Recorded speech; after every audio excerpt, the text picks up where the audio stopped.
I love when someone comes to me and they're prepared. Yeah. I get it. Yeah. Whether it's my doctor, whether it's my mailman, I don't care. Like someone who's prepared means they care, means that they're a pro. And I want to be that way. However, I don't want to also feel like an idiot preparing for something that doesn't have a pretty good opportunity. Does that make sense? 1000%, and I believe I have a harmonious best of both worlds answer for you. Because unskillful leaders, well, it's not their fault, but a typical manager would say exactly what you just said if they were managing a sales force. You guys need to be prepared. That's really easy for leadership to say, because leadership doesn't have to go.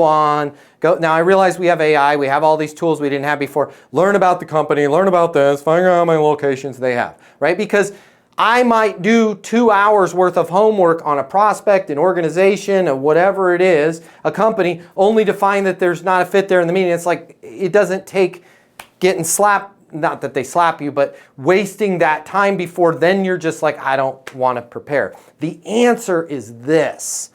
You don't have to be monogamous in sales. I'm going to say it again and then I'm going to explain it. You don't have to be monogamous in sales. Monogamy would be, if I want to sell to Acme, before I have the meeting, I'm going to learn about Acme. I'm going to learn who the players are. I'm going to learn who the decision makers are. I'm going to go into LinkedIn and see who got promoted. That crap that you hear, and it's not crap, but it is in a realistic, it's too hard to do that much homework. And when you do that much homework, here's what you find. Some of that stuff on LinkedIn, some of those press releases, it's not accurate or it's changed and it just becomes weird. So you don't have to be monogamous and prepare to like know as much about that person as if you were going to date just that person and ideally marry that person. Here's where I want you to prepare. I want you to prepare on an insight.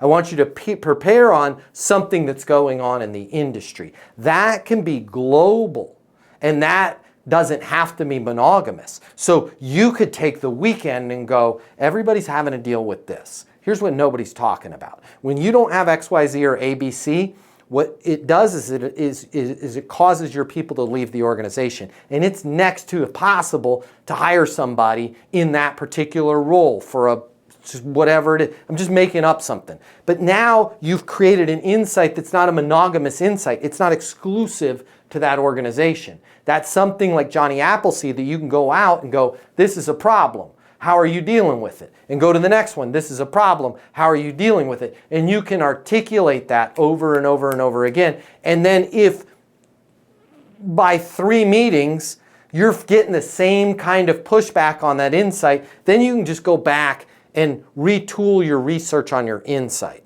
But when you focus on an insight that's going on in the industry, you don't have to be an expert on that company. Nor do you kind of want to be, because nobody wants to work with a know-it-all, right? They're like, well, great, you know about my company. No, they want to work with somebody that's going to bring outside information in. And then when you bring outside information, they're like, man, I'm glad you brought that up, because that is an issue for us. When you say it's an issue for you, can you give me a specific example? That's where maybe if I did do homework on that company, I'm going to keep it here in my jacket. I'm not even going to let them know. Why? Because if I say it, it means, if I say something, it means something. If the prospect says it, it means everything, right? So maybe I know that they had a warehouse in San Antonio go to foreclosure.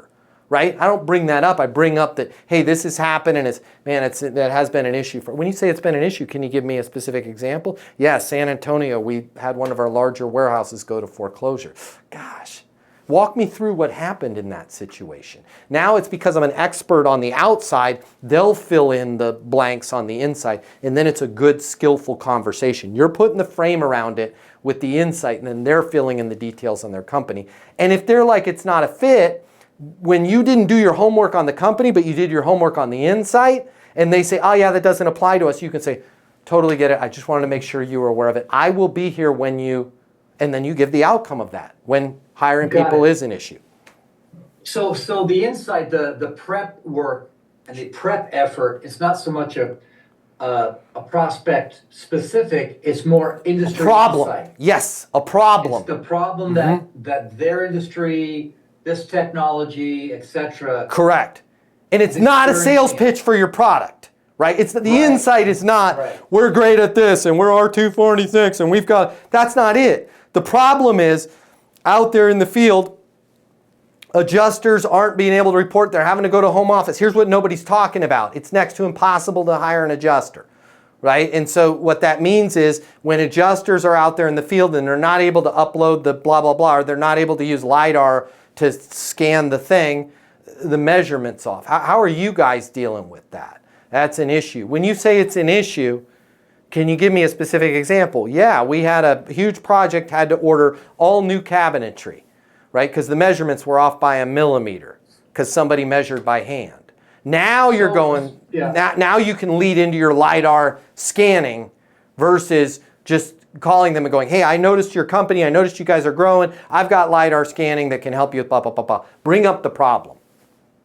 Because as I'm hearing you say this, Matt, and as I'm experiencing like a back and forth, I get the sense that you're building incredible rapport with this person.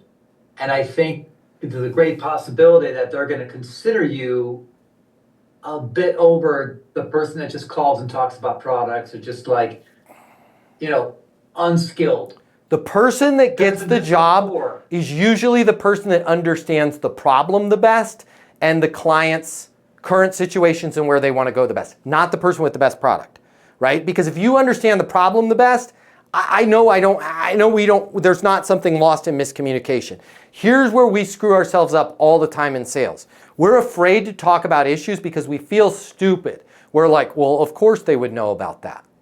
They don't. I'm gonna say that again. They don't know about their issues. A lot of times the people that you're talking to as a salesperson do not know about the stuff you're bringing up. Why? Who the hell is gonna share it with them? Are they going to go home and their spouse is going to be like, well, if you don't do LiDAR scans or whatever it is, you're going to be off on your measurements. Their competition's not going to tell them. And when they go to networking events, everybody goes, my company's great, it's awesome. Like nobody airs their dirty laundry with anybody else. So you're going to be the one person that's coming in and going, hey, not in these terms, right? I'm just using this as an analogy. You're under the water here in your sub. Let me tell you what's going on out there in the rest of the world. Now, even if they know what's going on, they're going to appreciate that you at least attempted to let them know what's going on without making it a total sales pitch. Like every executive, if you guys are a senior person in your company, you will back me up on this. What you wish your employees did was knock on your door and went, hey Chris, or hey Matt, or hey Joe, or hey Kelly, right? Here, I just had this thought. I just wanted to make sure that we were aware of this. Here's an idea. You want your people to bring ideas to you, right? We want our salespeople to bring ideas to us. And we're not going to punish them for going, hey, I just wanted to make sure you were aware of it. I'll be here if you need this. What they're doing is they're bringing insults to us. Hey, I saw you're not doing this. Saw there's a gap there. That's an insult. Or they're bringing pitches to us. If I can have 5 minutes of your time, I'd like to walk you through how we help companies like yours, bop, bop, bop, bop, bop. The difference with an insight is, hey, I just want to make sure that you're aware, here's what's going on in the industry, was always important. Because of the fact that we have XYZ, ABC, new tariffs, really hard to do 3PL cross-border, this has now become a pivotal thing that's breaking down the entire component cycle of organizations. I just wanted to make sure you were aware of it. Man, yeah, I'm aware of it. It's not really an issue for us. No problem. I will be here if it ever does become an issue or you guys just want to bounce an idea off of somebody else. Fair enough. I don't even need to get into a demo. And now they're going to trust me and they're going to take my calls when I call them in the future. Hey, Matt. Yo. What's the nicest thing you've done for salespeople? The nicest thing I've done for salespeople, I think we should do it right now. Here's what I'm going to do. I'm going to give them the closing mini masterclass. It's normally $300. You're going to cover the cost. It's coming out of your pocket. Heather's going to cover all the cost for you. I want you to click the link here. I will get you the closing mini masterclass. You're going to close more deals. You're going to make more money. You're going to have more fun. Things are going to be great for you. And she's picking up the tab. You're welcome. She's picking up the tab. Click the link. I'll see you on the other side.